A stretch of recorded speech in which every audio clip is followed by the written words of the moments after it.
Hi, everybody. Welcome back to Metaphysical Egypt. I'm Allan Peoples with Patricia Awyan Lehman and Susan Moore today. Hello, Susan. Hello. I guess we should call this episode Metaphysical Turkey. That's true. We absolutely should. Hey, Susan. Good morning. It's evening here. Crack of dawn here. Yeah, it is. It is. Thanks for getting up early for us. So Alan and I have known Susan for years and years, but a lot of you aren't aware that she is a world-class Jurassic geologist, and that she and I have been working together since 2014. Mm-hmm. Well, actually, that's when I met you, when you came to Egypt, and we connected almost immediately. I think it was the first day. We just ended up walking together, and we've been walking and talking together ever since. That's right. And Susan had, like Alan, Susan's traveled with me to so many places all over the world. We've been to Peru, we've been to Lebanon a couple of times, Jordan, India, Cambodia. Ireland, Scotland. The U.S. Oh yeah, we had fun in the Southwest. Yeah, and, we did. To Georgia even for a little bit. Mhm. But Susan brings with her an expertise that's sort of, it's unique, because she's looking at things, and she's actually discovered things that have been marked wrong and told to us as being something else, and she just looks at it and says, "That's not that," or "There's no such word as that." And she's really educating us. But more importantly, I'll never look at alabaster the same way again. True. oh gosh, True. no. Travertine or cyanite, but it's more than that. You have an eye for the architectural layout and also that connection to the land itself, your knowledge of why some of these places are power places, or great for agriculture. And it was after I met Susan that I got very interested in the ancient agricultural technologies, seed technologies, and we've been looking into that in Egypt and Peru and other places, because they had ways of growing a plant and harvesting it that didn't require all the extra chemicals and things that we use today. And to take us back to that time is, I think, almost essential if we're going to survive into the future. They knew a lot about the actual rock. They knew more than we know about the rock. And it just seemed to be intuitive to them. They knew the frequencies, the compositions, what they would do, and they used the rocks. So, calling them by the wrong names or just ignoring the rocks is doing the ancient people a disservice, because they really use their rocks well. Yeah, no, I agree with you. And I'm so glad I met you, and you've been a part of our journeys for so long. I've learned so much from you. And I was one of those people. I always tell people I talk to the trees and I'm a tree hugger, but I used to go on these long hikes, and the rocks would talk to me as I was walking by. Nature does speak to us. It doesn't talk in our language, obviously. It's an intuitive thing. If you're open to it, you feel the frequencies. You feel That's it. right. And Susan says this, she's a rock whisperer, but she talks to the rocks. I've seen her taste the rocks. But when you have that deep of a connection, you do tend to know a whole lot more. It just, I think a lot of what comes to you is intuitive, but you're also a scientist, and I admire that. And I try and honor the science as I'm doing things, because I think the ancients honored science as well.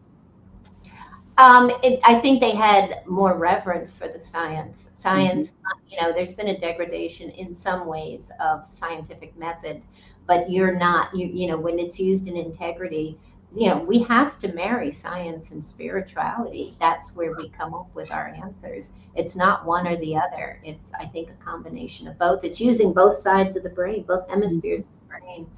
And if it's done with authenticity and integrity, you can move. So, yeah. So thanks for being with us today, Susan.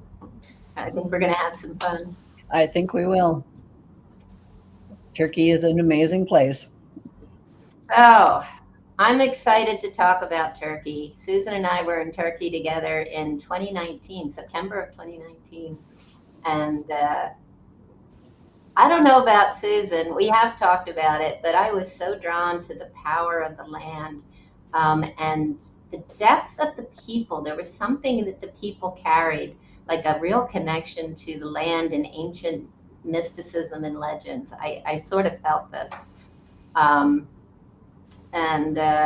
Since then, I've even watched some Netflix programs like The Gift and Shamaran and these interesting programs, and it does speak to these old legends and myths that these people have carried with them for years. And I think it's interwoven to some of the names of the places that we visit and things like that, it's carrying through in some way through this retelling of some of these old myths and legends.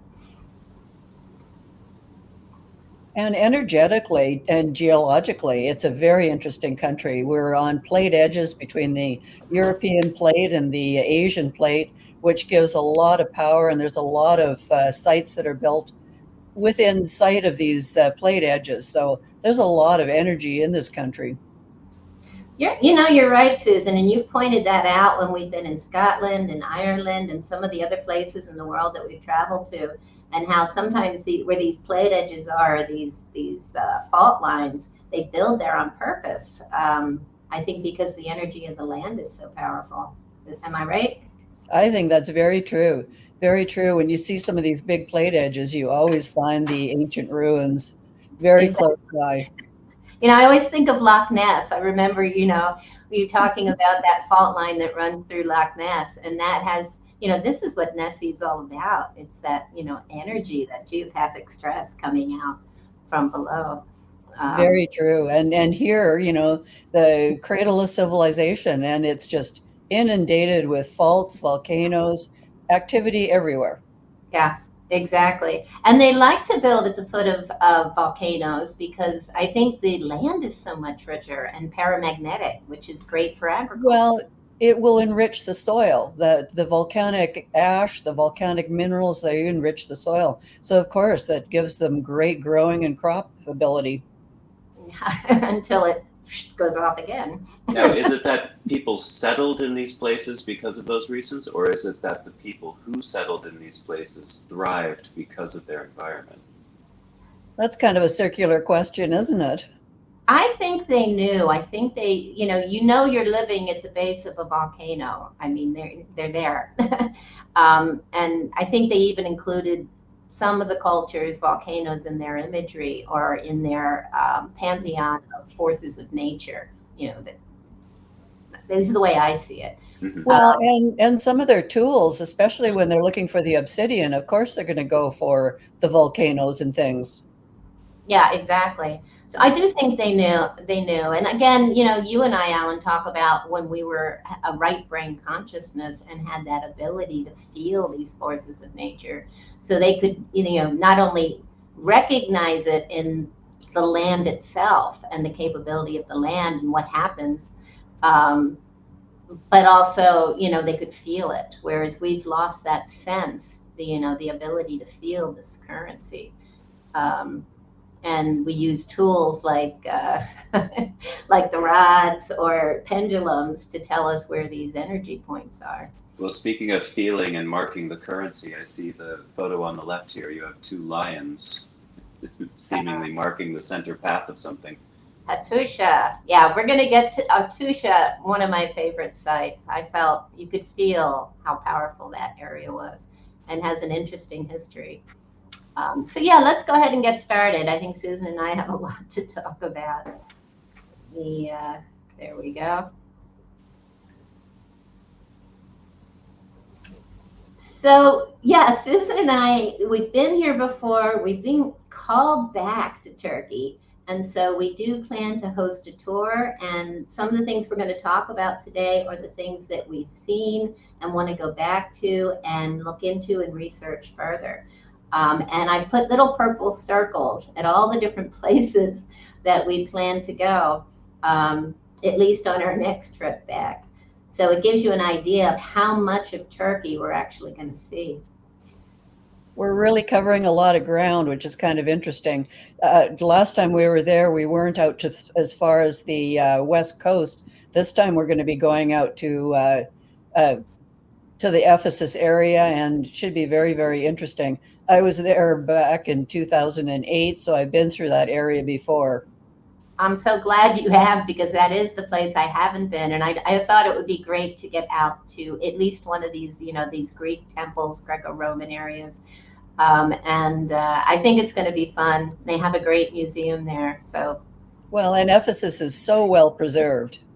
Exactly. That was one of the reasons I thought that's where we should go. So everybody should be familiar with this, the Hagia Sophia. It is as incredible as they say it is. This is an amazing image. I pulled this out because you actually see Constantinople. You actually see, Justinian is offering the Hagia Sophia to the Virgin Mary, and you see Constantine the Great presenting the city. And it's this beautiful image of, this particular structure is dedicated to this ancient feminine, creator energy, the Mother Mary energy, and that whole dynamic. And it's just really beautiful. Yeah, it's a very interesting place. There's a lot to see in it. There's a lot to see. There are things in every corner and different dynamics. And I didn't bring a lot to this particular talk because we have so many things we want to talk about, but just some teasers of some of the things that you can see. Now these are up toward, if you look up at the ceiling, you see these wonderful images of what are called seraphim.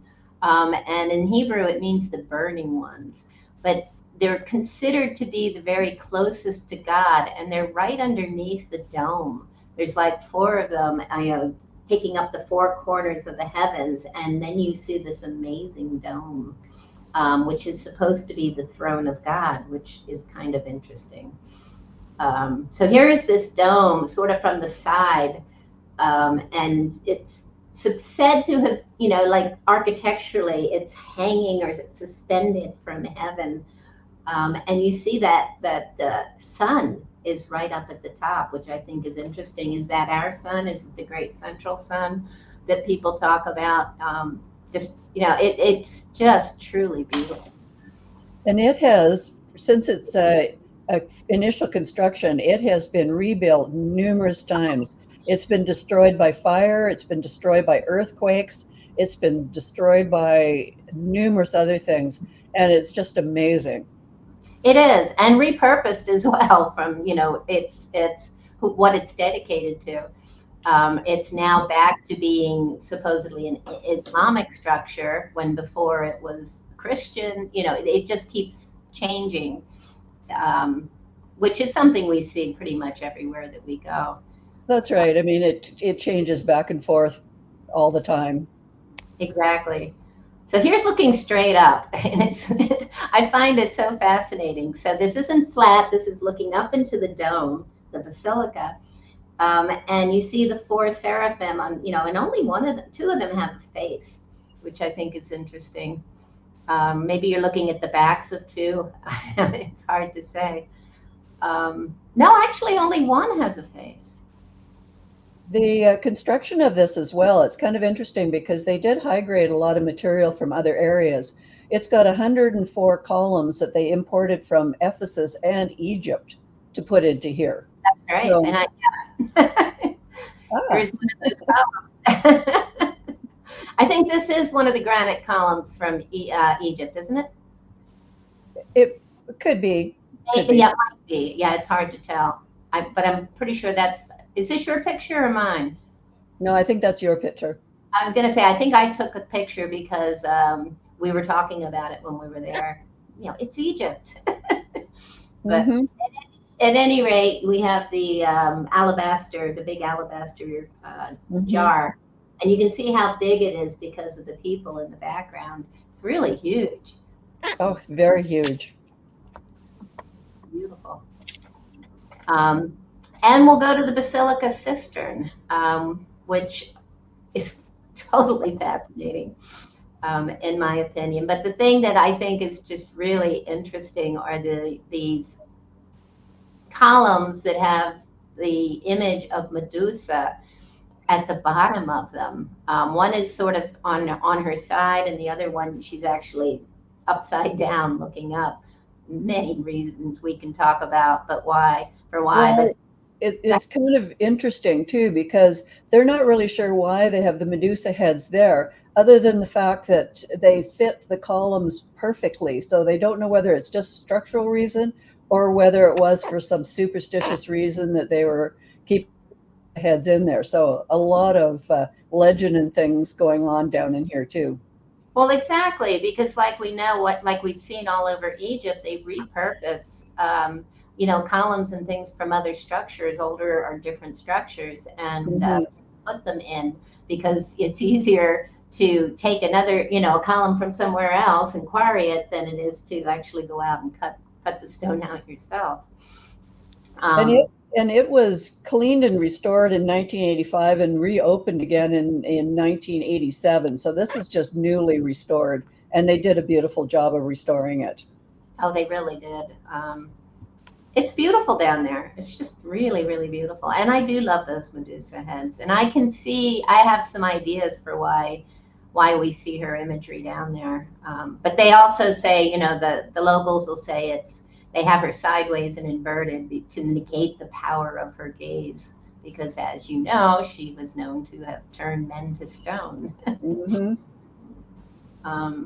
We didn't get to the Blue Mosque the last time. No, we did. Well, it was closed. It was under construction. It was under renovation. So we could only go into a portion of it. Gee, I don't remember going in at all. Was I with you? I was with Chester, so. Oh, interesting. Maybe you guys ran out that night, because I think a group of you did go out that night. Okay. Anyway, it's beautiful. It is. It is. Or so I've heard. Well, one of my favorite things here was the Archaeological Museum. I really enjoyed that. It's not huge, but it has some really interesting pieces in it. Turkey has amazing museums because they're not letting people take their artifacts out of the country. They're trying to get them all back in there. So they've got just amazing museums. They're just well worth the visit. Oh yeah, especially the Ankara Museum, and the Mosaic Museum was great, and even the site museums are wonderful to go in and see. You're right, they've done a wonderful job.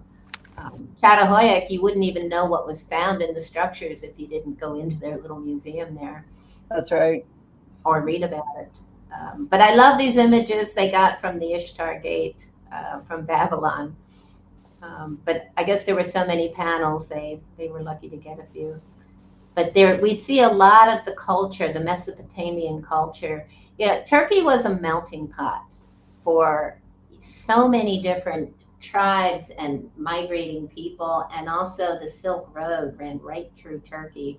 So there was so much exchange of culture and legends and ideas, and that's the major thing when people ask me about Turkey. It's like it's just this megalopolis of so many different cultural. It's an eclectic, combination of so many, the results of different cultures. From way back too. From way back, yeah.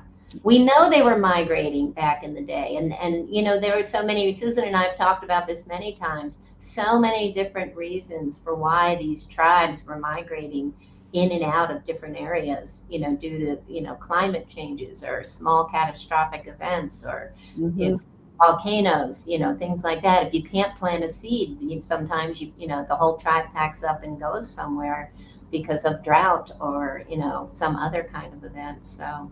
Definitely. And I do want to point out some of this cultural exchange because, on the far right, we have the newt jar that represents the sacred waters of the heavens.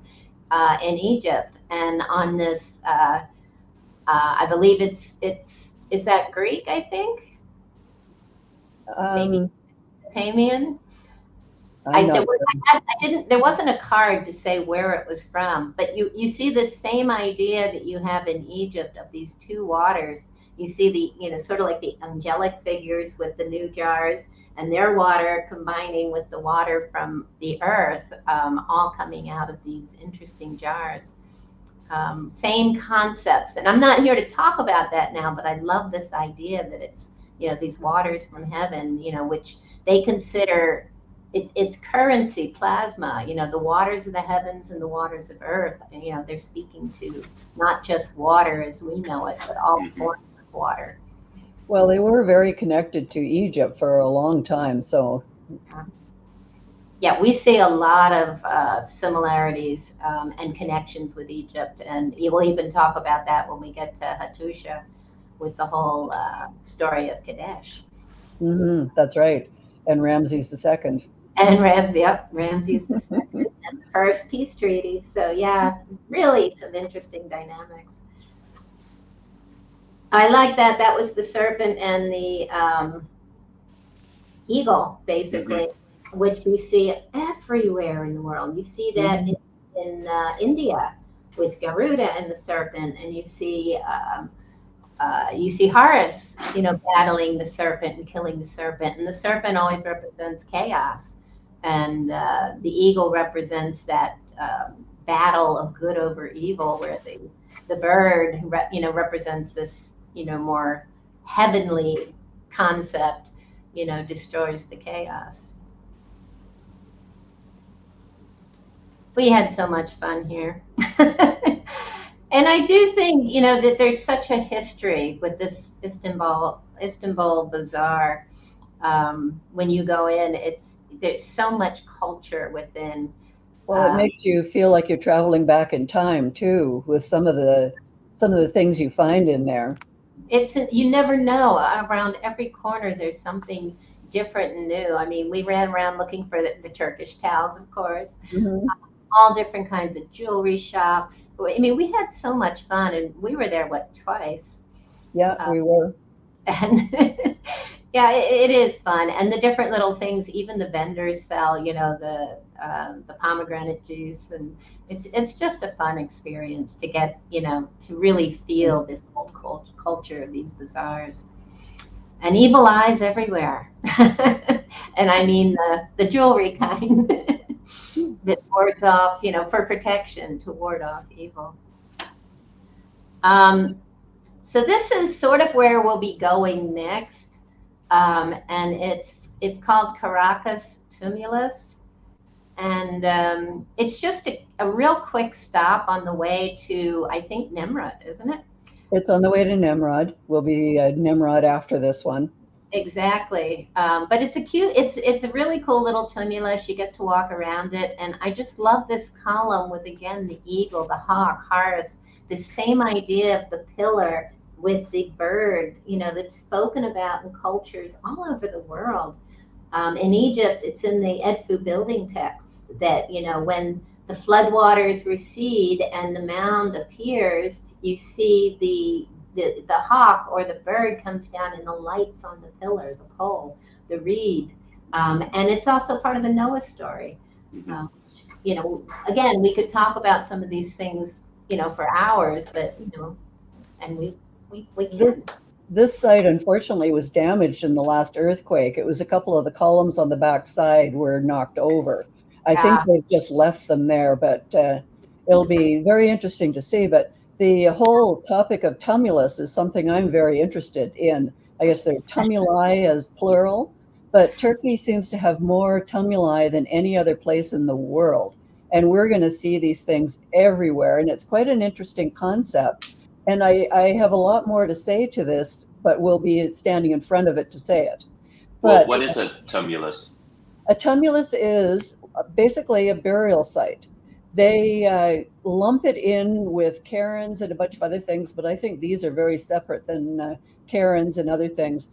But when we look at these, and especially the ones at Mount Nemrut, it they are very, very precisely done. Every single block is a very precise size.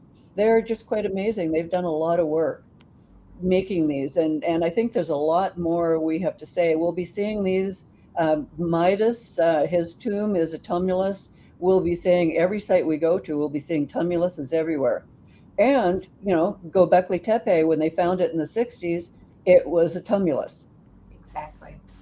And is it a single tumulus, or are there two parts to the tumulus? An ancient tumulus and a modern, more, I shouldn't say modern, but not ancient tumulus. Well, yeah, it is more modern because some of them really date back, and you can compare them, and I will in a second. So let's just wait till we get there. But yeah, it's such an interesting dynamic, and I love discussing that with you when we were there and afterwards. Some of the ideas about that, because sometimes you just see a site like Göbekli Tepe and you think, oh, they just covered everything up, and but maybe there's so much more to that story. Well, that was the problem. People thought, oh, mysterious that they're covering it with dirt. Well, was that an early form of a tumulus, which would put it as something to be revered, something to be protected? Exactly. Yeah, it brings a lot of thoughts to my mind. Because especially when we see some of the pictures at Göbekli Tepe, and you think about, you know, how, you know, they have found, I think, at least one enclosure that has the roof still on it. It's not totally excavated yet, but you know, if they had the roofs on top, and then the tumulus, then you've got these chambers. You know, you also have tunnels there, and people have even, you know, been theorizing that these tunnels are connected to some of the underground cities. I can't say that that's true or not, but I hear all these theories and people talking about them. You know, and even those underground cities in Cappadocia, they have found the tunnels that connect some of these cities, and people, but many people believe all of them are connected. So really fascinating. If you know, when we talk about the possibility that people were shielding themselves at different times from different events. So like a massive network of doomsday bunkers. Yeah. Well, that's what many believe the underground cities are. But yeah, we'll get to that when we get there. But yeah, now Suzan can talk to you a lot about this. This is just a beautiful picture. That's a great photograph, whoever took that. And that is Antiochus, or some people say Antiochus. I say Antiochus. That's he has images of himself, I believe, and his wife, and then you have the hawk and the lion and what have you, and the eagles. But that's that's fairly modern, you know, and they represent Greek and Iranian gods. But look at this monstrosity. You know, that looks like a pyramid covered in soil. It was built like 62 BC, so you're right. It is fairly modern, so to speak. But boy, it's a classic tumulus. And when we are up there, you just see every single block of limestone that's on that is almost the same size. That would have taken so long just to, well, I shouldn't say it would take so long to crack that up, because look at the statue. It's a very, very stressed limestone. They are falling apart as it is. So to crack that is probably not that hard, but to make it into such a peak like that is quite impressive. Yeah. Especially when that's at well over 2,200 meters high to start with. It's yeah. Look at it. I mean, you have the little tiny people down there to give you a reference. It's huge. Well, Suzan, were these statues carved and moved uphill, or were they megaliths that were uphill already and they were carved in the place? The geology that they've done around the area, all the limestone statues, they think they've gotten the materials for that from underneath the tumulus before they were making the tumulus. Now, there's some sandstone there as well, and they think they brought that up from I can't figure out where it came from, but they say a local source nearby. So it came from at the bottom of the hill. So yeah, the sandstone features would have come up the hill, and these limestones, they speculate, were from under the tumulus before they built it. Interesting. And keep in mind that inside that tumulus, you have chambers where they even have the stone boxes or sarcophagi, if you will, for the burial of the king and the queen.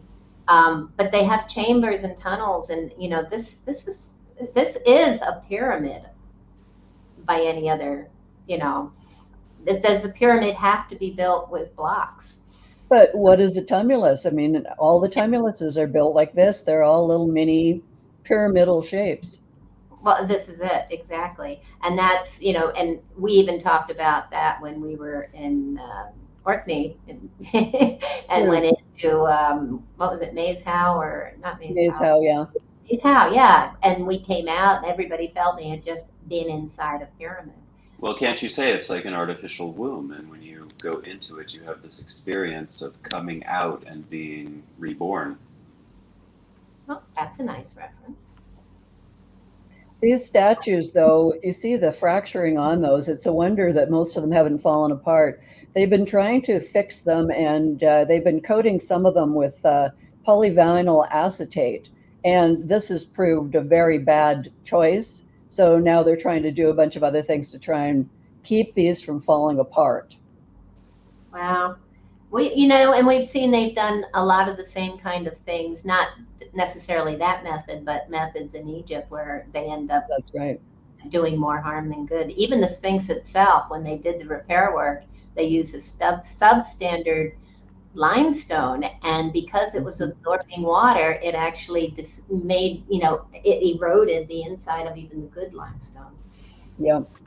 You know, modern At least they're trying, but sometimes it's just not working out. Yeah, but it also points to the possibility that the ancients knew more than we do. Well, I would think so. Or they knew that, like everything else, these statues have a lifetime, and they will eventually disintegrate and go back to dust. Mm-hmm. I also want to point out that the shaft that goes down to the focal tomb, I believe they talk about it having alignments with Sirius, but you know, we don't have any proof of, or you know, factual information on that. Yeah. Interesting how, you know, and I certainly would imagine that they were aligned with certain, you know, solar, stellar, or lunar events, because this is what we find everywhere, including what we're looking at now, which is a picture of Göbekli Tepe.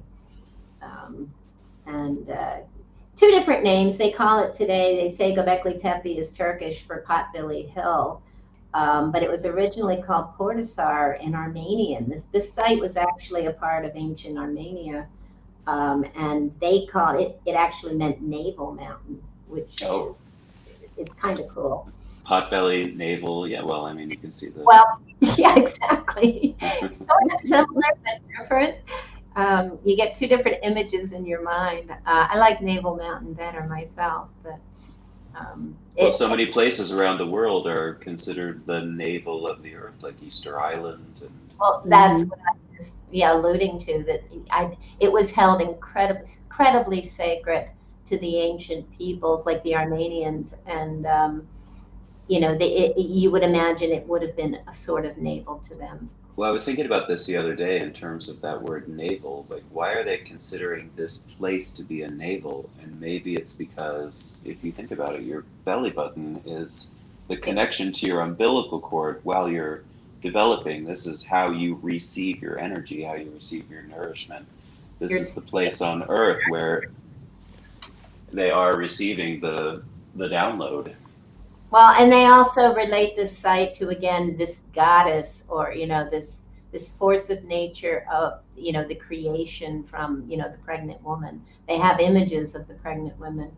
You can see them in the museum in Urfa. And it could have something to do with so many other sites that are around this, that this could be the center point of connecting to all the other sites. I was just going to get that, because your belly button, your solar plexus, that whole area is related to your neural network of your own body. that goes out, and that could also relate to possible tunnels and connections and things like that. So many different thoughts and ideas, but you know, this whole area, obviously, it's fairly modern. It was the 1990s.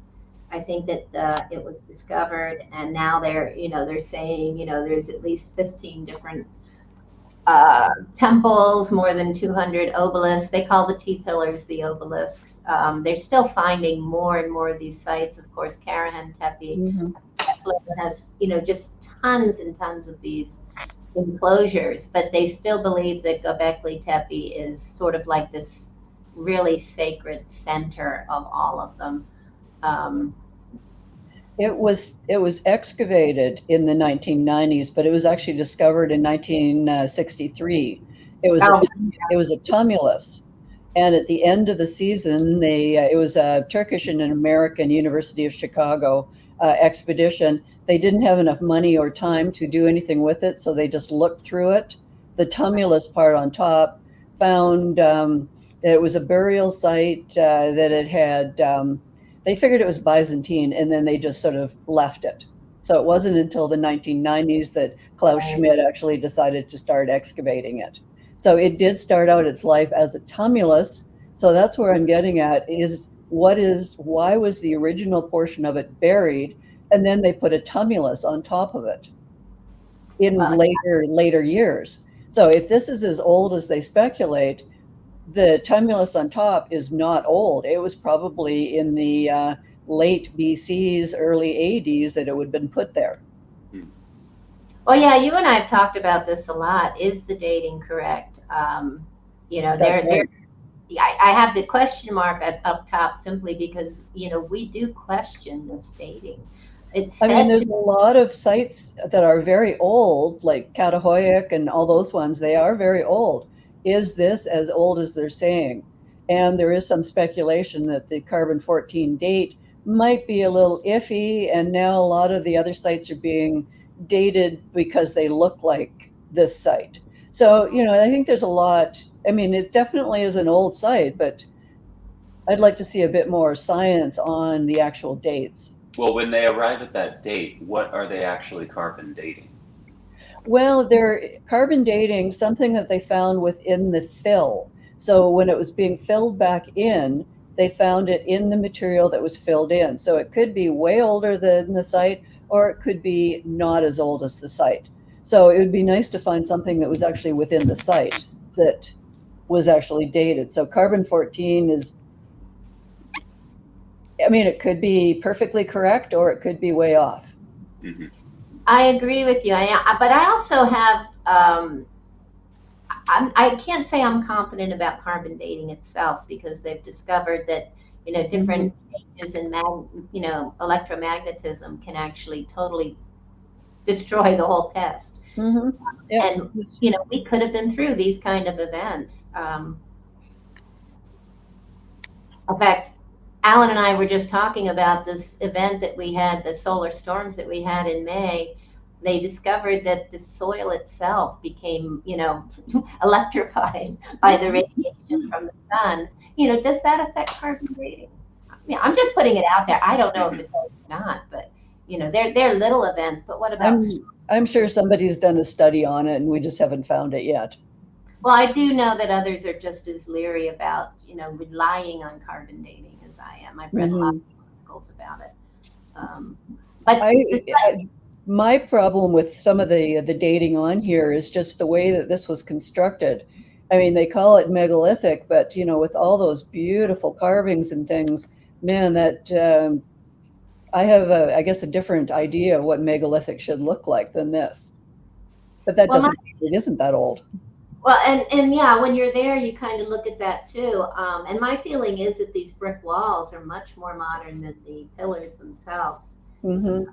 It doesn't seem, and I've had that feeling at other places, even in Peru, or Bolivia, when we were in Bolivia, that, when sometimes you see these wonderful big, huge stone, and these aren't huge and these aren't megalithic, but they're much bigger than the stone walls. And then a later culture builds these, the smaller stone walls to support the pillars. I've always been fascinated by the similarity to these pillars to the Tau crosses that you find out through the Mediterranean Ocean, or Mediterranean Sea, sorry, and up and around and to the top end of Scotland as well. Yeah, and Ireland. Yep. No, I agree with you. I see big connections with Turkey and Ireland myself, and there are legends that the Tuatha Dé Danann came from Turkey. These are like the demigods that sort of landed in Ireland and started all the mythology from way back when. But what is it about that strange hatchet-shaped pillar? You know, why isn't it a symmetrical obelisk or a lingam or something, you know? Well, they call them anthropomorphic because they resemble a human figure, but because they have like a rectangular pillar, and then it's got another kind of block on the top of it. Oftentimes on the sides, you'll actually see arms coming down with hands in the front, sort of coming across and meeting in front of the stone. So yeah, right, like the Easter Island Moai. Very the similar. solar plexus. All over the world, you see, and in Bolivia as well, and there's a lot of places that you see that kind of symbol. Exactly, and this is the thing. So much of this symbolism is cross-cultural, and why would this be dated that far back when it's so similar to things you see in much more modern time periods? Well, some of the animal carvings in Peru at Cotimbo, they're very, very similar. Yeah. Do they have anything to do with each other? Probably not the same people building it, but they do look very similar. Well, and I didn't get these, I didn't pull these into this presentation, but if you remember, Laird Scranton also showed some things from the Dogon that were incredibly similar to what we see in these enclosures. The same kind of, artistic feel of the animals. It's eerie how close it is. And of course, the Dogon aren't nearly that old, and what we're looking at here. So yeah, there's a lot of head scratching. Everybody seems to agree that they're this ancient. I'm not totally convinced myself. I'm not saying they're not. People say the alignments work for that particular time period if they're looking at some of the stellar, but maybe other alignments would work as well. True. Which is what I'm going to talk about in a minute. These are some of the images I think that Laird Scranton talked about, like these sort of animal-shaped figures. They have a certain feel and an artistic feel to them, and I've seen them in other places in the world. And the Dogon is just one. Thinking about the alignments, we try and superimpose our alignments and what we think of the night sky looks like now, or even in ancient times. But, even in Egypt, there's a lot of stars and things that they have named that we can't even figure out where they are in the sky. So how they viewed the night sky under complete blackness, it could be very different than what we're viewing it. 100%. I totally agree with you. And what's interesting in Egypt is they found there are some alignments with constellations in the southern hemisphere, which is bizarre. So yeah, again, things that make you go, But we do know that they were tracking solstices and equinoxes, and they were very, and again, they're living in a different world out in nature, so connected to nature, which you can tell just from their symbolism. And they're out looking up at these amazing skies, and I go outside my apartment and I just see gray because of all the lights. There's too much population. Well, even when we spent the night in the desert in Jordan, we could not see stars in the sky. There's just so much light pollution in the world. I thought we should be able to see a lot when we were there. We should have. I've been fortunate to be in Siwa at night here in Egypt and seen amazing things, the Milky Way in all its glory, and the same with Bahariya. You were at Bahariya at night. Yeah, and I saw the Milky Way very, very well in the night sky. So, but it's a whole different ball game when you're looking up at the magic of that. It's so, and when the a full moon rises, it's like sunrise. That blew me away, because I saw that in Siwa, and it literally lit everything up like the sun does. It was incredible to see. So they saw a different sky, without a doubt. Than we did. Well, they definitely did. I mean, I'm from the Northern Hemisphere, and I see the Pleiades as an object that never sets. Whereas in the White Desert, I saw the Pleiades rise. Oh man, I have never seen anything so spectacular as that. See, yeah, yeah. And of course, that becomes part of the legend and the story, which, I like to, here in Egypt, I am in Egypt, the Hellenic rising of Sirius in the sun brings the floods. In South America, it is the rising of the Pleiades that brings the rains. But that same dynamic of, the water coming and the water receding as part of their agricultural cycles, and it's so important and significant to them. That's right. So I just put a whole list of all the theories and ideas, and there's so many different things that we can talk about. We'd be here for weeks. But constellations, they're seeing constellations in some of the imagery. Precession of the equinoxes, the Plato's great year, stellar alignments, solstices, equinoxes, catastrophic events. They talk about, the Younger Dryas in the last ice age, and shifts in consciousness, and the shift from hunter-gatherer to agriculture. And they have just excavated a whole village here, so they know that the people were also living at least part-time around these complexes. Not necessarily full year. No, nobody can say for sure. Most people, are liking to say that these are religious or spiritual complexes, but we don't even know that for sure. No, we don't. They could be for astronomers and science. Who knows?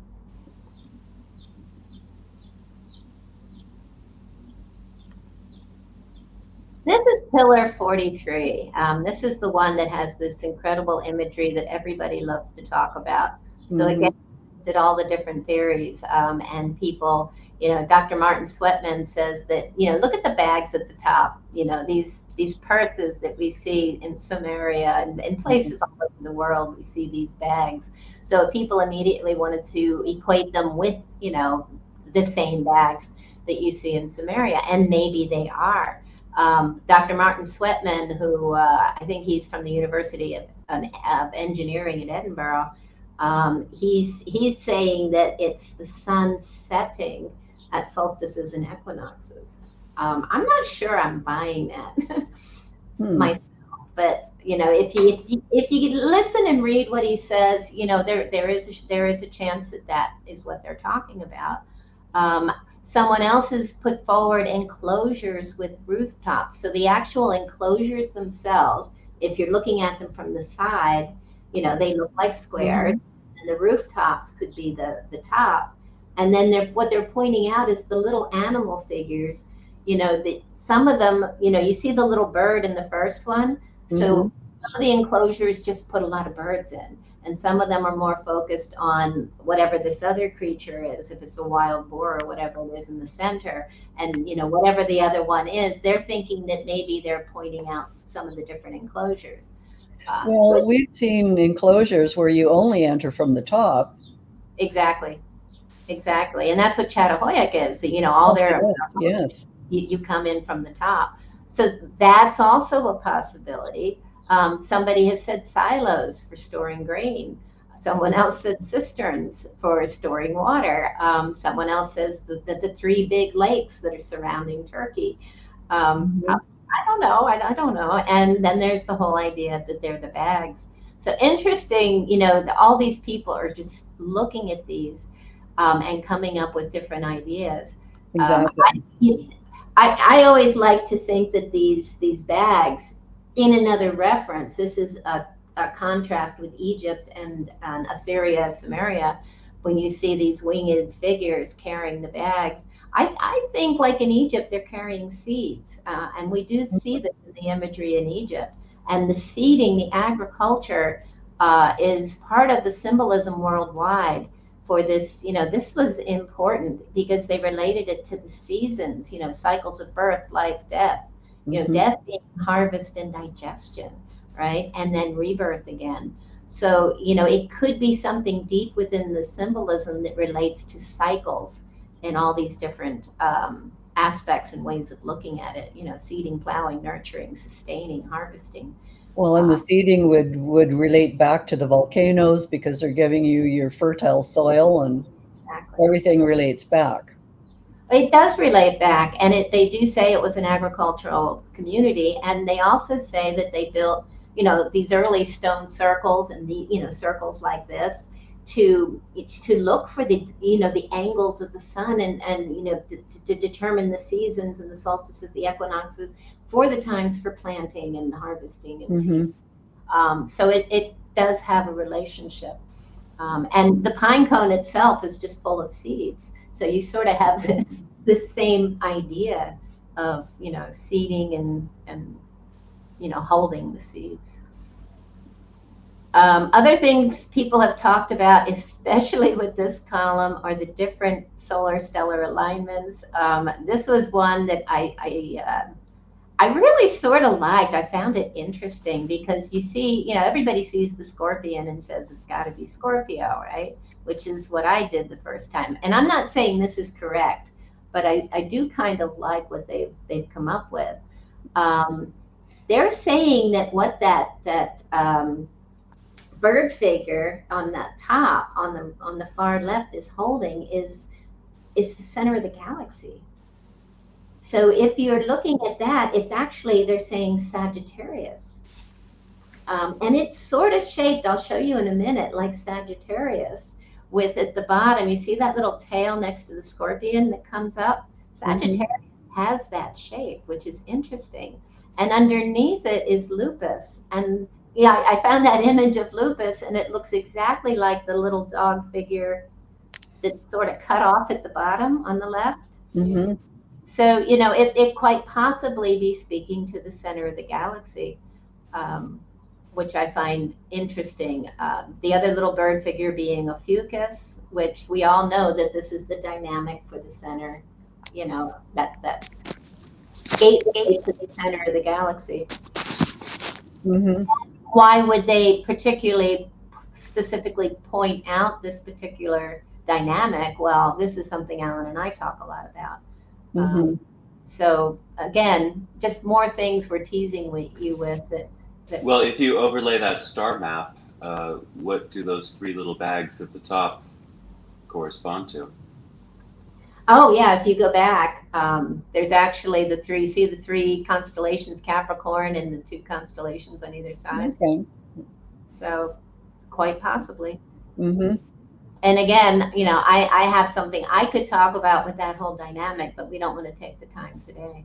So yeah, I think really fascinating. So yeah, I blew up this Sagittarius constellation, and if you look at the shape, it actually does sort of etch out the shape. Oh my goodness, yeah, you're right.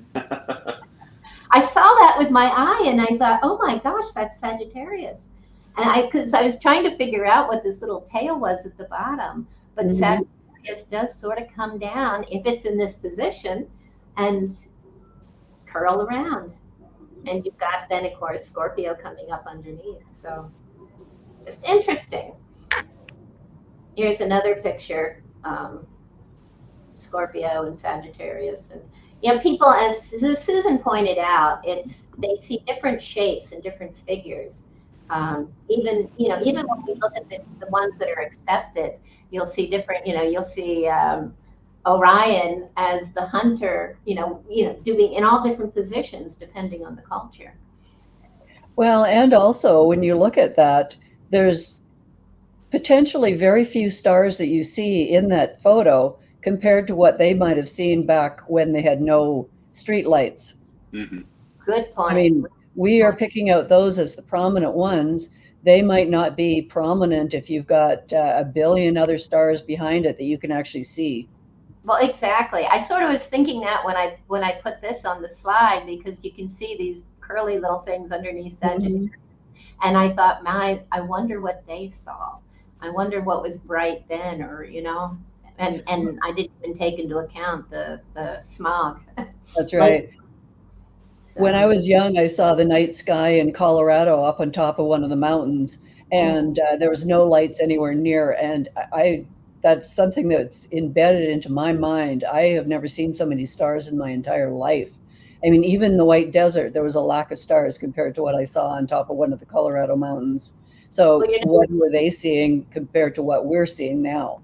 You're absolutely right. When I was a kid, we lived way out in the country, and I would go out and lay on my back in the grass, and I just saw so much going on in the heavens. It was just amazing. And yeah, we just don't see it anymore. I even laugh when I saw you post your picture of the aurora borealis that you saw the other night. I thought, oh, you're so lucky. I do. I go out and look up at the sky here, and it's like, why bother? Because there's nothing there. I was looking for meteorites, and all I saw was the Northern Lights. Yeah. Well, I'd rather have that than smog. But yeah, very cool. So the latest thing I've seen out today is they're saying, you know, if you're looking at the small picture in the upper left-hand corner, to me, that almost looks like sheaves of wheat or something. I don't know. Yeah. Yeah. But there is a theory that they're actually, in Turkey, they still do this today. They take willow branches and create fences by tying them, and they do form that shape. So there's someone who put forward that idea that they're actually willow branches. Willow branch fences. But there's an article that's out now that is saying all the little V's represent days. So it's basically like a calendar. And, you know, again, all these ideas. And they're saying that the V that's on the bird around its neck represents a solstice. And I'm just putting these out here now today to show you how difficult it is. And you're not really being authentic if you go and say, this is exactly what it is, because there's so many valid, good theories out there. And you kind of have to put yourself in the mind of the people that created them. And what would have been important to them? Were the days important to them? Or was it when they should start planting? So, well, sorry, I didn't mean to interrupt you, but is it a harvest? Is it just saying this is the harvest time when the stars are, you know what I mean? There's just no way for us to know for sure. But I find it all fascinating. I love the research and the thinking. It's just, boy. It's all very interesting, isn't it? It is interesting. And then there's this theory here that, you know, it's created as a memorial to a devastating comet strike. Now, I've heard this a lot, that this is all about an event, and they're warning us that, you know, this can come again, and this would, you know, every 12,000 years we have these events. Also a possibility, and this is why they say it was covered up, and, you know, just so many different theories that we can toss around. And, you know, there's some valid reasons for a lot of them, and some of them we can talk ourselves out of. Yeah, we can stand on this site when we go there and discuss all these things in detail. Yep, and that what's fun is the groups that come with us all come with different levels of expertise, and it's really eye-opening for us as well with some of the things that are brought in. So yeah, just to show you how convoluted this can be, this is another theory real quickly, and they're showing it's winter solstice and summer solstice and the spring and fall equinox, and that bird is actually Leo, and he's holding the sun. And on the other side, it's Aquarius, and it's the Taurus Mountains in the background. So, you know, I'm not buying this one as much. But or if it's Leo, is it the Beehive Nebula instead of the sun? Well, there you go. There you go. That would make a little bit of sense. But it's, see, again, a possibility. All these are possibilities.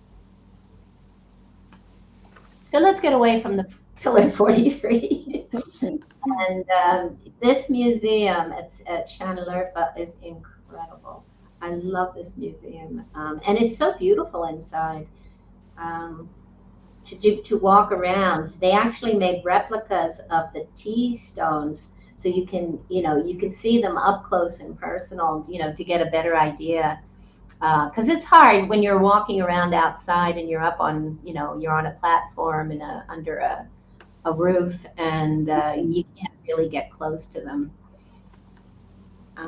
But some of these, some of the items in here are from sites all over that area of Turkey. They're not necessarily all from Göbekli Tepe or Karahan Tepe or some of the other enclosures.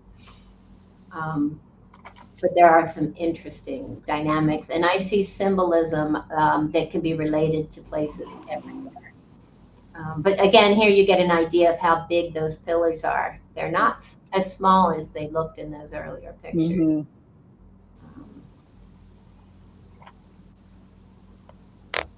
Okay, Susan, do I have this one in the right place? Sure. Okay. The flint arrowheads, there's a very nice collection of flint arrowheads in there, Yeah. But the all of the little potholes in front, those are quite interesting because we see these everywhere around the world. So what are they and what are they for? I mean, we've speculated everything from planting, germinating seeds, using energized water and different things. Why are they out here in front of Göbekli Tepe, and how do they relate to the actual site? And they are all around the site. I've seen pictures from Mhm. Karahan Tepe, and you see them there too. Hugh and JJ talk about them as holding water, maybe sacred oils. You also see a lot of stone containers at Karahan Tepe. So they had containers that looked like they were holding liquid or water or something like that. But maybe, it was collecting rainwater. But we've talked about even the crafted shapes that have the holes in them here in Egypt as possibly being for seeds. Mm-hmm. So it could be for some sort of seed technology. But yeah, they're interesting. Very interesting. Speaking of Karahan Tepe, it's interesting. I have not been here, but I have seen Hugh Newman. Hugh Newman and his whole team have just done so much amazing work at these sites. They go, a couple times a year, and they go out and they talk to the archaeologists. And I think he and JJ were there on December, on the December solstice, and spotted this alignment with the sun coming through this hole. If you see it here, coming through the hole and hitting the face of. Now, some people say this is a human face. I've also heard it called the serpent head. Because behind it is that serpentine channel where, with running water. It actually has running water. And so the sun would come in and hit and go right across the face. Obviously, not as great today as it did back when it was in perfect alignment. But again, that alignment existed. And Andrew Collins works with them as well. And, he found another alignment in an adjoining enclosure for the sunset at the summer solstice. So again, we're seeing alignments. Hugh also talks about these ones holding water as cisterns themselves, which is another interesting thing. That face, whether it be a human or not, that seems to be the style of face that most of the statues will have. Like the Urfa man with the obsidian eyes, that's a very similar face to what he has as well. Yeah, it is. It's really cool. I like it, but it's fascinating. But you can see on the far left, look how it juts out. That chin juts out.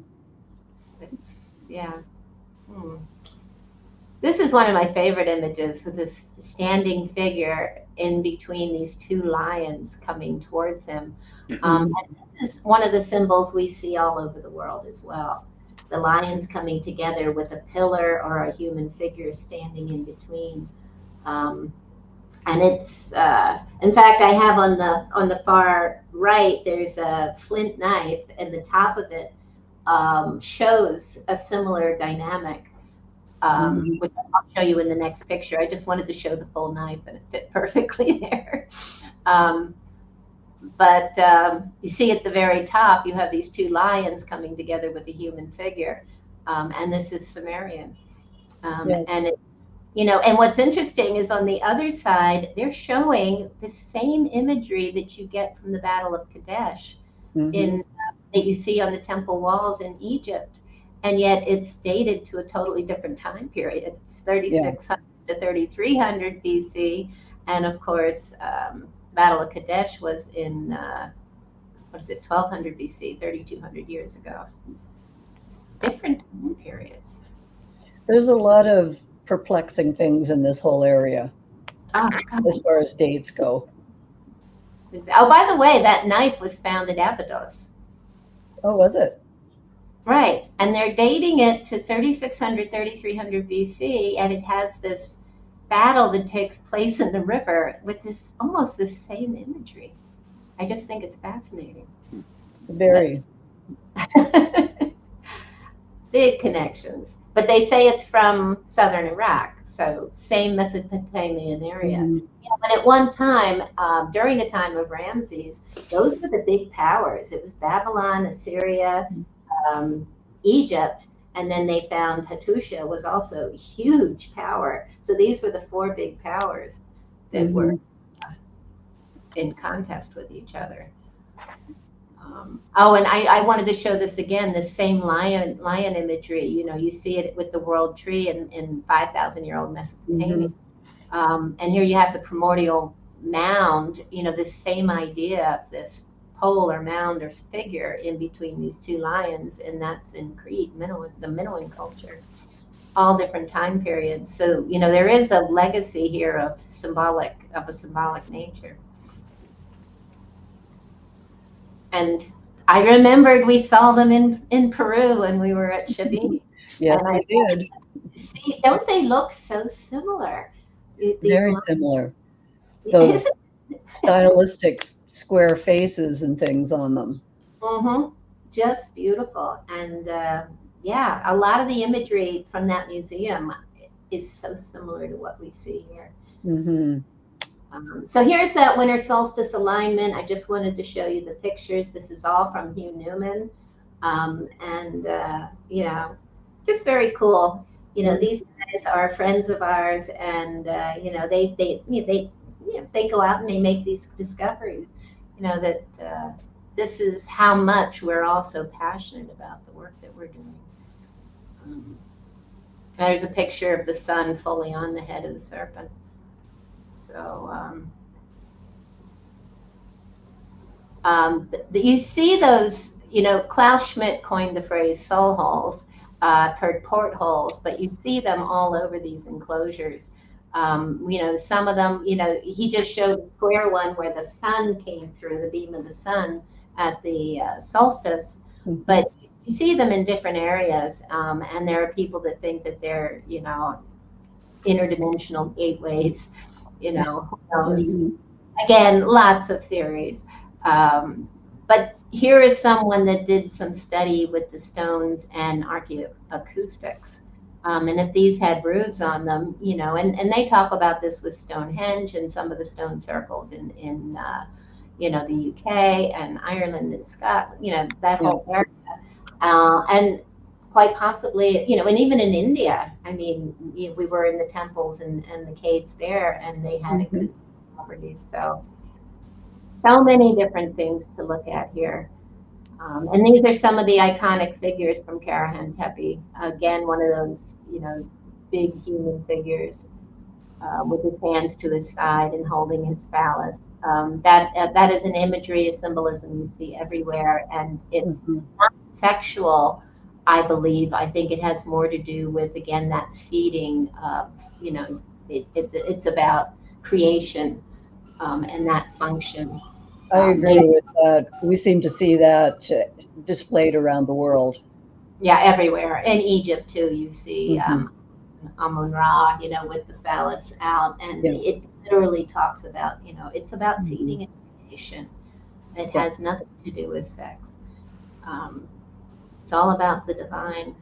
And the vulture, of course, boy, we have the vulture symbolism in Egypt, and it's about, it's big, and it is about digestion. The vultures eat carrion, and it's digestion of the physical, but, and it's harvest, but there's so many different dynamics. It's the mother energy.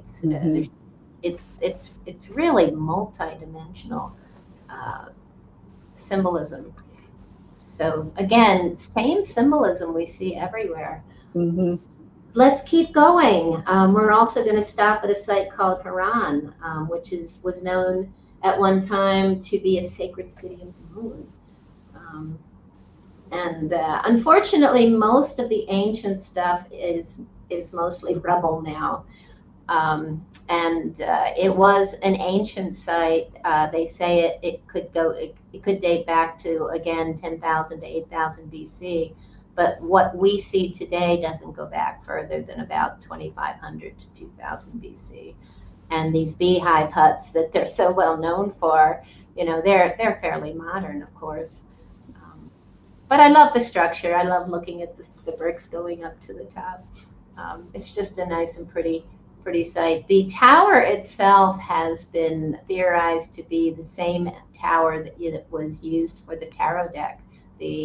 One of the major arcana is the Tower card, which is is not one of your, you don't really want to get that card if you're getting a reading, because it means. Why? What does that mean?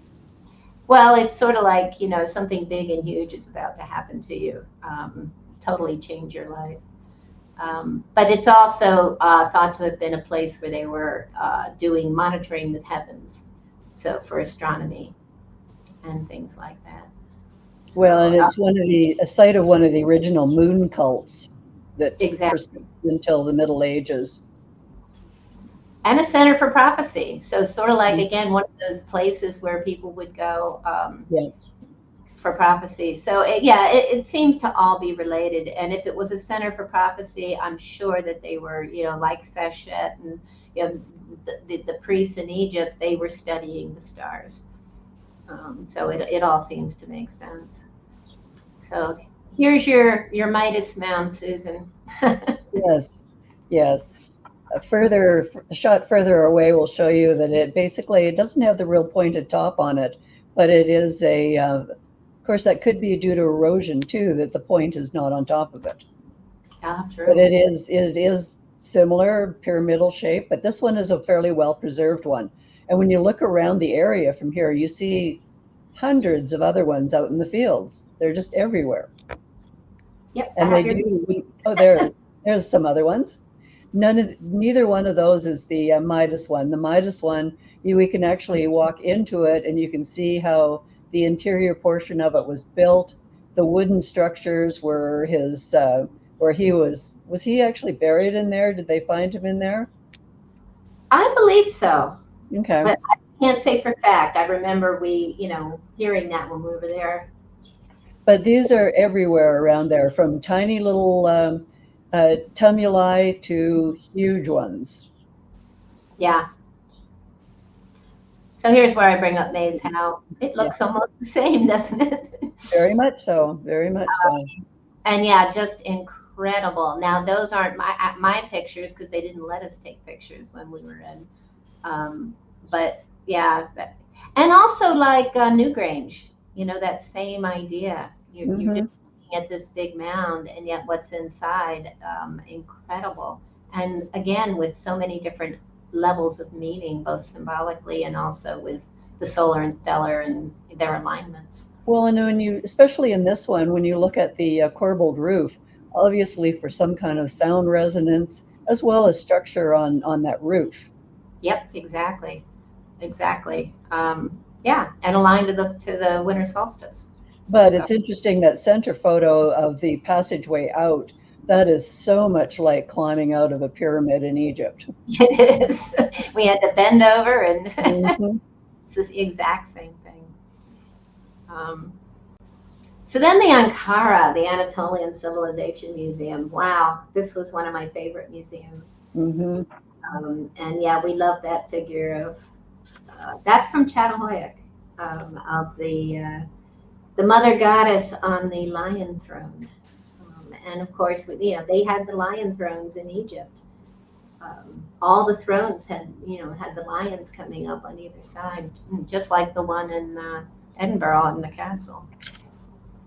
The Stone of Scone. Mm-hmm. That has migrated through many, many years and cultures.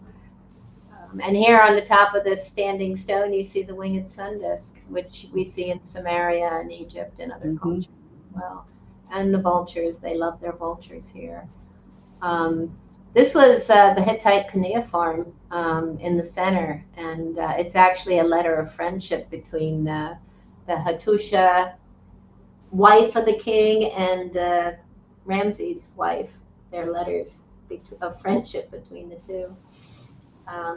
And then the Sphinx. Now, is that the Sphinx that was, I know it's from Hattuşa. I believe it is. It looks like it's the one from Hattuşa. They said it was in a museum. Yeah, exactly. So I'm pretty sure that's it. And then you see these lion figures. They have leopards everywhere. And of course, the birdmen, which we see everywhere in the Mesopotamian, Babylon areas, and even in Egypt. Horus is a birdman with wings. And India. And here are your obsidian tools, which are incredible. This museum had the most amazing collection of obsidian in it. I had some pictures too, but you had these are really nice up close pictures. Yeah. Tell them a little bit how powerful, as tools, obsidian is. It sort of cuts like it's really incredible. It's basically a volcanic glass, and oh man, sharp as anything. It's not something that you'd be using for digging, but definitely as weapons. They use it as mirrors. They use it for a lot of things. It's just quite a versatile tool. Plus, they traded this far and wide. Yeah. Yeah, they're highly valuable. Very valuable. So I always see this big cauldron, and my mind just goes double toil and trouble. Yes, indeed. Isn't it gorgeous, though? I just love that cauldron. They had several cauldrons there, and of course the lion faces, and the famous Hattuşa Lion's Gate. We all loved it here. Now, again, this is all part of a huge wall that went around, I think a 3.5 mile long wall that went around Hattuşa. It was, Hattuşa was in a valley, and this wall was really what protected them from all the outside forces. They were a powerful, powerful culture for a very long time. And they actually say it's an Indo-European. They trace back, I think, the language. Because their cuneiform is different from the Sumerian cuneiform, and like they couldn't. It's not. You can't read it like that. It's a special Hittite cuneiform, and they traced it back to Indo-European. So they believe they migrated from there and built this fortress here. But that fortress, those walls, they're thicker than any walls anywhere else, but they're not all stone. They built little stone square enclosures and then put dirt and rubble and stuff in between them, and that makes them almost impregnable. And for 3.5 miles all around the entire enclosure, incredible. And this would have had a ceiling, I believe, as well. So this is basically just what's left.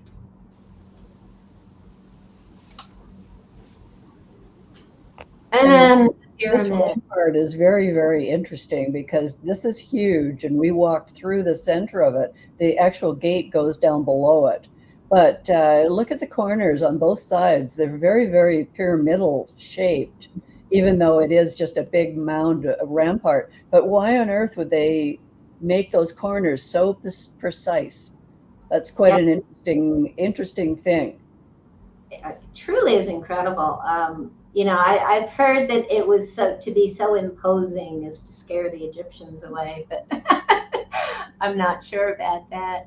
But yeah, here's one of those corners. This is actually where, our tour guide said we should walk up to the top. Very uneven stones, though. You got to be very careful. But yeah, it is just a beautiful monstrosity. And these stones are placed there with precision. Yeah. Oh, and it's gorgeous, and it's a really white, light. I don't know if it's a limestone, but it's very limestone. Yeah, I figured. But yeah, there you walk through this tunnel underneath, and it's so cool. And I put this little picture down in the lower right-hand corner because it shows you how big those boulders are inside, and you're underneath this whole thing. So it's very cool. And then we found our own green stone, our nephrite stone. And Susan looks delighted. I was. How often do you find a big piece of jade like that? Well, this was across the road. Our bus had parked where the rampart was. And when we came out, I saw some of the group leaving to go in, just walk out into the field where, there were different little stone enclosures. Something in my head said, go there, go there.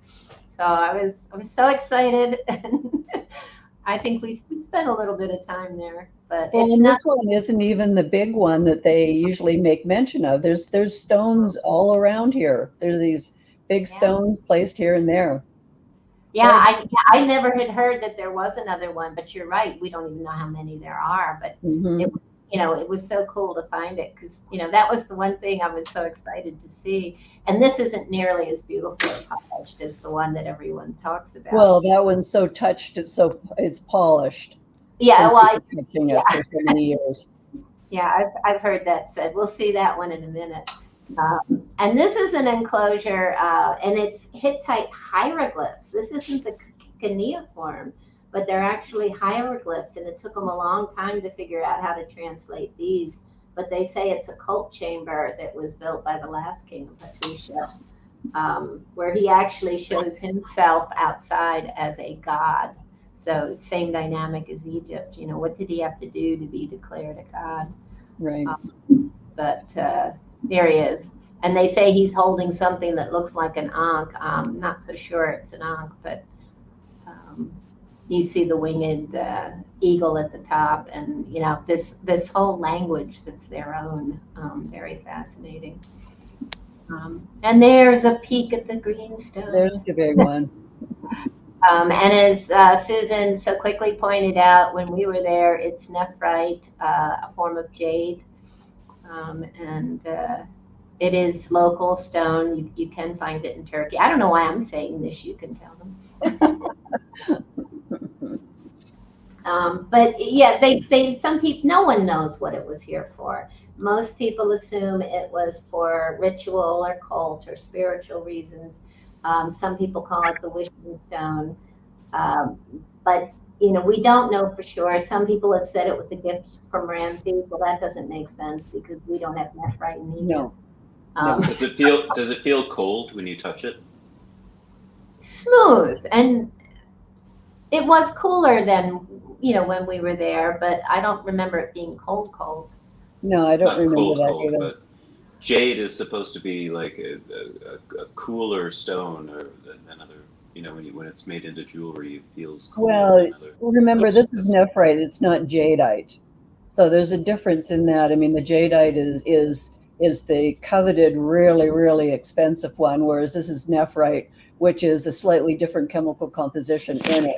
I mean, it's still a very beautiful, valuable stone, but... And it is considered quite sacred. And I do believe they found different, jade for sure, maybe nephrite, carved items in a lot of the ancient tombs, even throughout Europe. So, and we know jade is considered sacred in the Far East.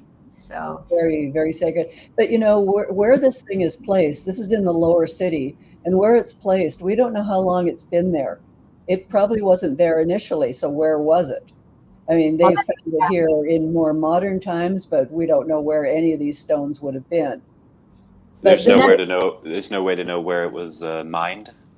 Well, I'm not sure if they've done any work on that, but Turkey does have a lot of serpentine in it, and nephrite is related remotely through the serpentine, so it could be more of a local within Turkey. Hmm. Yeah, it's yeah, without a doubt. Now, this whole city that it is a huge city. They're saying the whole area there was a religious center. But again, why they say that, I don't know. But this is what they say. Well, when they don't know what it is, it's a religious center, obviously. Usually, yes. It was this whole area of Hattusha. It was huge. And here I just took some pictures of some of the things that we saw. Some of these blocks are quite huge. There's Suzan out there. And we've spent quite a bit of time just kind of walking around these little enclosures. Well, what's kind of interesting in this area is over to the side where the nephrite block was. All of these, there's a series of buildings there. Then they're all built of limestone, except when you come to the one edge of it, and they're all built out of granite. That we just couldn't quite reconcile. Why portion of that was granite? Was that the original and much, much older than this site? Does that give us an indication that that was where the initial building was done, and much, much earlier than this whole site wasn't even there? This was something totally different. And we were seeing a lot of interesting, I hate to say cut marks and different things like that, but there were a lot of cut marks and different things in this. Was that done when they were just trying to redo this whole site, or what was the whole purpose of the granites, and where did the granites come from? Because everything else in this entire site is limestone. Yeah, that's a good observation. And I remember we were talking about some of these things. And again, we can only guess. But there's so much in this whole area that is worthy of great discussion. This is Yazil Leke. I wouldn't even know how to pronounce that in Turkish. But they show these processions of gods and goddesses, one on one side and one on the other. But we must go on. Yes, we must. And Cappadocia is just beautiful. The sunsets are beautiful, the sun on the stones. And I know Susan's going to talk a lot about the rock and the volcanic rock. And,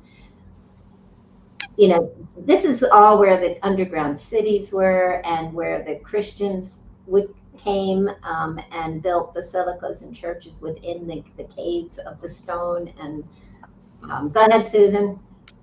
Well, the whole area, I mean, it is a volcanic area, and this is all covered. It's an ignimbrite, but we can just call it a tuff, which basically is out of the volcano. It's fluffy, it's light. When it compacts and solidifies, it is still a fairly easy stone to carve into. And that's probably why they were using it to build their homes, build the underground cities. It's just spectacular. And with the weathering of this and the different, some of the stone was more, would be silicified a bit, harder than other stones. It has just made like the fairy chimney, these other places that are just quite amazing around this area. I put this in here. Okay.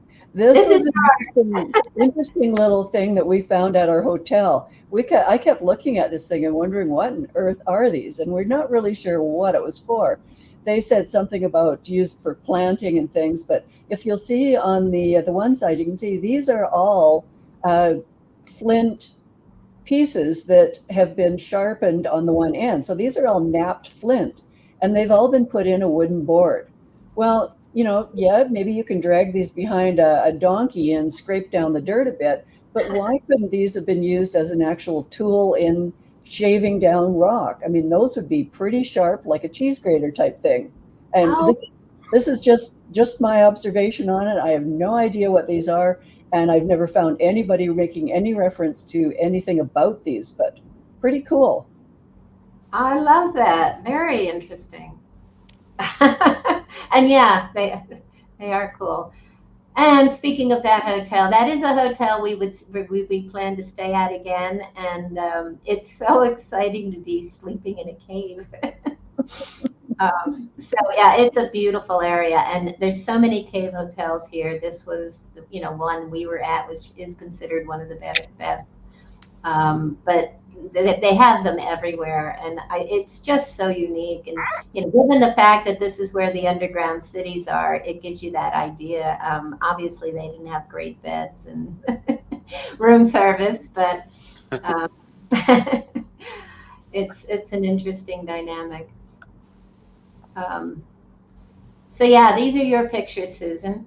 These are some of the fairy chimneys where you get a harder rock on top, which is making that little hoodoo type thing. And the center one is actually an old city. All of those holes in there they're all connected, going up through the center of that. And they're all rooms. They were inhabited at one time. Very interesting. Everywhere in the whole area, you see structures like this, caves everywhere. And people, I think, still living in some of them today. A lot of them, yes. Same here. You can see these. The one on the right-hand side isn't one that a lot of people see. It's back off the beaten track, but you can see that's an entire city. It's an entire city through there. It's incredible. It's got to be cool in the summer. And they've built cathedrals in there. Actually, nowadays there's restaurants in some of these, and yes. It's very interesting. Basilica, churches, school. There was a Christian school in back in here. Really cool paintings. Now this was in that cavern that we walked through, the canyon. Mm-hmm. This is your. There years and years ago, they were saying a lot of these areas, when they build these little alcoves above, they were used for pigeons and bats, and they would be collecting the pigeon poop and the bat guano and using it as fertilizers. I thought that was kind of interesting. It is interesting. I'm glad you put it in there. I also heard that later on they used it as a form of gunpowder. I don't know how, but pigeon poop. It's explosive stuff. Yeah. So hey, why not? And of course, this is Derinkuyu. They say 18 stories deep, would have been able to accommodate up to 20,000 people. They say at least 200 cities in in all of Cappadocia. They say many of them, as I said before, connected by tunnels. Some of them go down really low, like 18 stories. Some are deeper, some are not as deep. One of the things I found interesting, though, is they want to date these to the time of the Hittites, because I didn't mention before, but the Hittites were really strong and powerful. That whole Battle of Kadesh with Ramses happened, and they were both powerful cultures. I think the Hittites actually won because they used a new form of chariot. But I'm not going to go into that now. But both of them went back. Ramses, and it was what was his name? Hattusha was the uncle or the nephew of the king. No, the uncle or nephew of the king. But anyway, he totally, from what I've heard, he did beat Ramses, but he not strongly enough. He wanted to go up against him again. They both went back and said they were the winners, of course. His story. And we see the propaganda all over Egypt that Ramses won. But in the end, it did become the first peace treaty. Where I'm going with that is that nobody could figure out for the longest time why Hattusha fell, because it was such a powerful entity. But it did eventually fall, not due to outside forces, but to an internal civil war. Apparently, Hattusha came back, and the king was kind of weak and was plotting against him. So he figured he ought to be the king, and it created civil war. If you can imagine, in one little walled-in city, that that was pretty much the end of things. And eventually, the Hittites go, and they go into these underground cities for protection.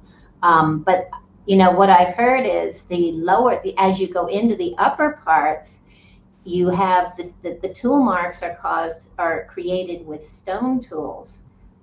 But as you go deeper, they use metal tools. And so they're dating it to Paleolithic times, the higher ones. And as you go down to the lower ones, because of the metal, this is when the Hittites and possibly the Christians as well use metal tools to go deeper and deeper. That makes sense. If more people you're wanting to put down there, the deeper you have to go. And it's kind of interesting that each of these levels in it have ventilation shafts to the surface. And they used to keep animals down there too. So they had to have a lot of ventilation. Animals, they had churches, they had everything you can think of. These were full cities with, I can't even imagine.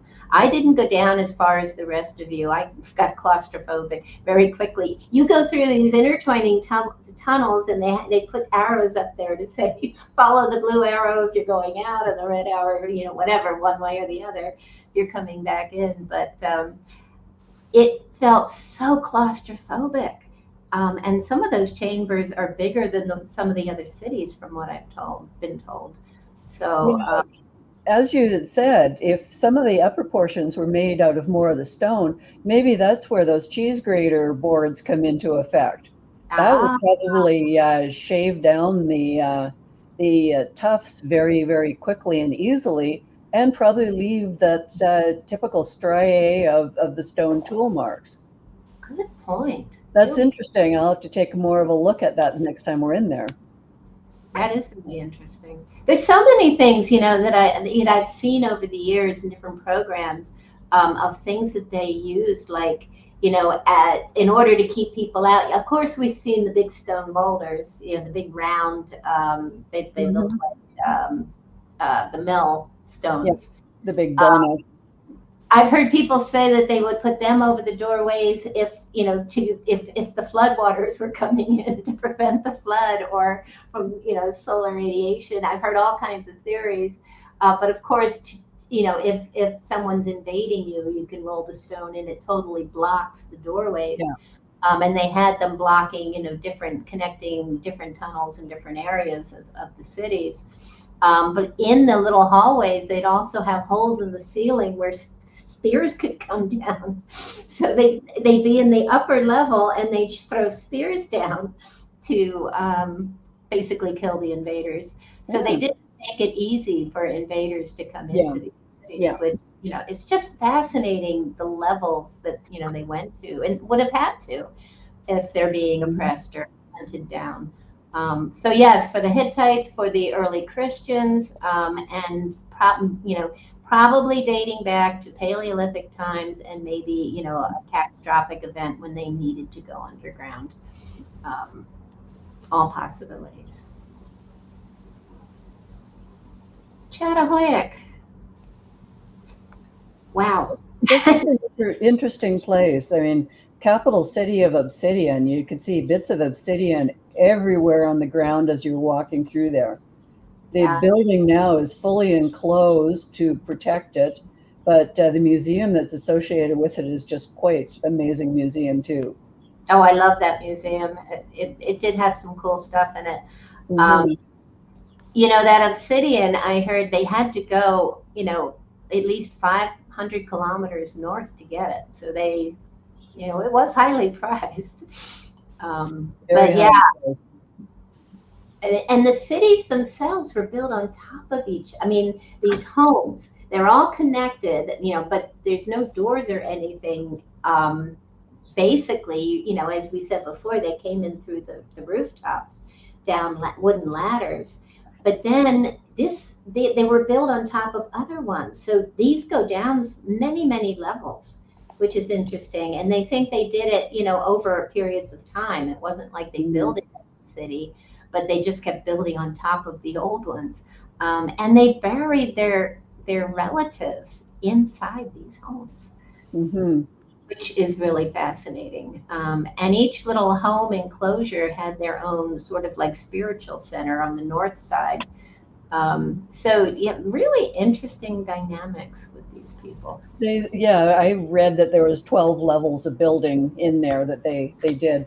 But the other thing, and I think you're getting to it right now, is the artwork in there. They had amazing murals that just quite amazing and huge, very huge murals. And I don't have all of them here, obviously. We want you to come with us. But look at these again. These could be leopards or lions, facing each other, but you see the stars. Very similar to the way the stars are portrayed in Egypt. Showing that, maybe these are constellations, that this is actually an event or something that they're pointing out in the heavens, or maybe not. But, it's, we also see this, that the ancient tribes all over the world, and even, some today, wear the feline skin, whether it's leopard, panther, lion. They wear the skins because they are the astronomers and the ones who know, the ancient, mystical power, all these things on how to harness energy and the forces of nature. So yeah, it can relate in so many ways. Even in Egypt, you see, the high priest will wear that same, like with the stars on it, showing he's the astronomer. I loved this. They have this little, it looks like a salt shaker. It could have held anything, but this comes from the site. And again, this site is like, they date it to about 8,000 to 8,500 BC. That's pretty cool. And there's some obsidian. Arrowheads, and those are sharp. I have an arrowhead from Mexico, a real one, and oh man, you don't come near that thing without band-aids. Well, I have a couple pieces of obsidian too, and they haven't been carved into any form or shape, but the sides are so thin like that. Yeah, I can cut right through the skin. Here's another image that I took when we were there. It's hard to fathom because, again, we're not seeing. They said some of these had beautiful, they had like the walls were just finished, and you'd see the murals on them. But of course, after 8,000, 10,000 years, whatever. It's good to see the museum first. Yeah, exactly. You want to go into the museum. And they even have little rooms that you can walk into and see what it was like in the museum. So it's really cool. And then next stop would be Konya. It's known to be the place where Rumi taught. And, we've all seen the memes all over social media of all his amazing quotes that, he came, and there's a lot of controversy over this, but I've heard that, they pretty much figured out he came from a long tradition of Sufism, and that his father was a Sufi mystic. And they moved from Afghanistan to started moving toward Turkey and ended up, I think, here in about, don't even quote me on this, but I think around 1228 AD, something like that. And this is where he grew up and became a mystic. And I think he met another Sufi mystic as well. But he had so much knowledge of the really ancient Sufi mysticism and esoteric knowledge. And he's the one who sort of had this, this whole Sufi dancing, this, the whirling dervishes. And we also have them here in Egypt. There is a strong Sufism cult here in Egypt, and Sufi tradition. And some of it is just, it's so incredible. But yeah, I love this. This is written by somebody who has studied these whirling dervishes here, and he calls it a sacrifice of the mind to love. He calls it a customary meditation practice performed within the sema, or ceremony of devotion, through which dervishes seek to reach a greater connection to God. And it's sought through an abandoning of one's ego or personal desires, listening to the music, focusing on God, and spinning one's body in repetitive circles, which has been seen as a symbolic imitation of the planets in the solar system orbiting the sun. So yeah, it's a beautiful thing to see, and of course we'll see it. And I'm not going to go through this whole thing,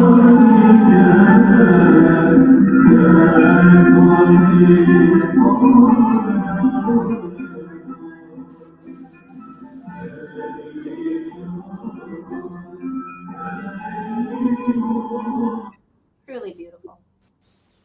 Oop, all right. Okay, Susan, you can tell us about the travertines. Okay. I'm a big fan of travertines. Anyway, Pamukkale is just an amazing place to see. The travertine forms from hot springs, and it's a calcium carbonate, and it comes up out of a fault line that comes through here as these big hot springs. As they cascade down the hill, they solidify and form these big, huge pools of hot water.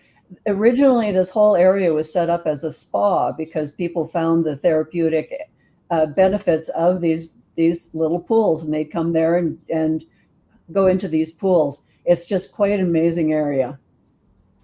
Yeah, I've always looked at it and thought it was incredible to see. I'm not sure how much we're going to be able to do here. We're actually staying here as a stopover on our way to the next destination. But if I'm sure if there's time, there's also nearby a temple that we're going to stop at. The temple's adjoining these things. Yeah, Okay. always. Okay, this is a satellite photo, right? A Google Earth photo of where Ephesus is. And look at how far it is from the Aegean Sea. It's about 12 kilometers from there. And this is kind of interesting. And in the next slide, don't go to it yet, but the next slide, you're going to see what this used to look like. Ephesus was a port city. And as this whole entire embayment silted in, and it silted in very fast, from Ephesus, it's about a kilometer or two away that the Roman portion of Ephesus was, as this thing was silting in. This started way, way back in Neolithic times and has silted in until the present day. So this whole thing has been moving very, very quickly. So when we go to see it, it was a port, and yet you're not going to see any water anywhere near it. Wow, that's incredible. Oh, you didn't put that second slide in there. I'm sure I did. Where is it? Oh. Maybe it's next. Huh? Did I forget? Okay, we don't have the second slide. Anyway, this is the library here, and this is just the whole town of Ephesus is just incredible. There are two different times in here. There's more of a Romanish time and then the Greek time. It was initially a Greek settlement, but as the Romans started taking over, there isn't a big Roman influence in here.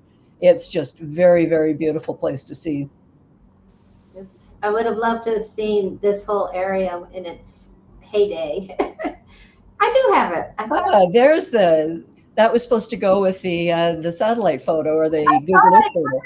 I don't know why I didn't. So you can see in this, you can see where the town of Ephesus is in the little red line. Then you see the little circular thing out into the front of that circular thing. They obviously dug a trench up there to make a different port during Roman time, because if you can see the little, I guess I don't have control of my mouse to do it. You can see where the early Hellenistic coastline was, as opposed to where the Roman coastline was. And then now you're out onto the actual Aegean Sea now. Oh, okay. But you can see that there's times in there. There's the Neolithic way, way back. Then there was the Greek. Then there was the AD, BC separation. And this whole thing has been silting in until the present day at the coastline of Aegean Sea. So when we go there, you're not going to see any water anywhere. This has all been silted in. So poor Ephesus was a very, very powerful coastline port. Now it is inland. Oh, it was a bay that you're saying. It was a big embayment going all the way back. Wow. It's all associated with fault lines and things here too. So it's very, very interesting. If I had the two photos side by side, we could really sort of have a good look at it. And I'll probably bring a copy of these on my iPad when we're on the tour so that we can actually see what we're looking at. Oh, that's a great idea, definitely.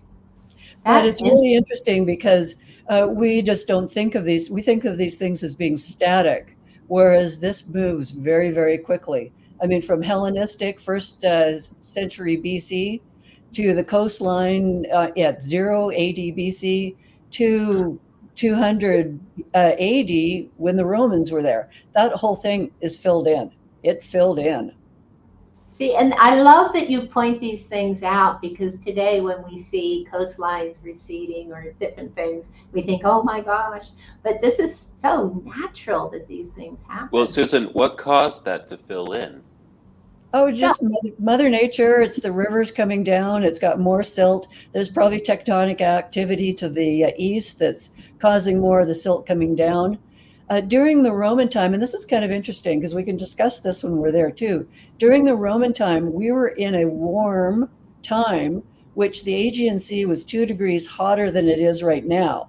And we're supposedly in a climate hot period right now. It was hotter back then. And instead of everything flooding, it was actually the shoreline was moving outward, not inward. So that's kind of interesting. That's kind of interesting. So we have to sort of talk about how things are not static. They move all the time. Well, you make me think about the delta in Egypt, where, you know, those deltas, the different little parts, all the little side rivers would silt over, and they moved entire temples to new areas. Well, look at in Egypt, the Mediterranean or the Tethys Seaway went all the way down to Sudan. Exactly. So yeah, in the static, our world is not static, and people think it is. And this, I think, is just a perfect example of how, in that short of a period of time, the whole thing moved out.